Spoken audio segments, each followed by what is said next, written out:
After starting the engine, we need to start getting the aircraft set up before we begin taxiing. Do note that tasks like obtaining a taxi clearance or ATs aren't included in this procedure, so I will try to integrate these.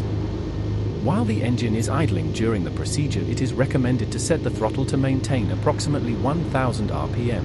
You want to avoid idling the engine. First, switch on the avionics master and verify that the emergency battery is armed.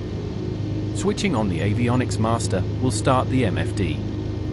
On the MFD, you will need to check the navigation database is in date. Then press enter or the rightmost key on the bottom row. We will need to skip the next two steps in the checklist as this G1000 will not allow us to enter weight or enter the current fuel load. Next, check the CAS messages and PFD enunciations. You would also check the system messages in the same place. Next, set the lights. I will use the nav lights and strobe lights. On the real aircraft, you would continue to use the fin strobe. The heater and defroster are not required for this flight. It's not possible to test the traffic system, but there would be a button on this page. The next step is to set the nav radios and set up the avionics. This would be a good time to get the ATs. It would be a good idea to set the heading to the track of the runway in use and the initial climb altitude.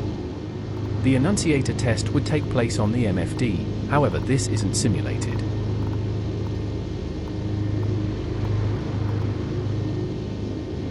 It would be tested on this page.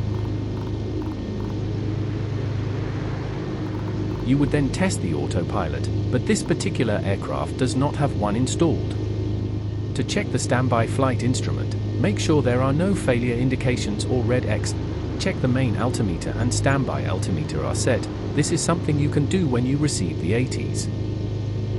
Before taxiing, you would also give a passenger briefing. This is so that passengers are aware of how to evacuate the aircraft and how to use emergency equipment, like a fire extinguisher for example. Once ready to taxi, make sure you have a taxi clearance and you will be ready to release the parking brake. This marks the end of the before taxi procedure. I am currently making a series of PA28 tutorials. You can find them in a playlist on the channel.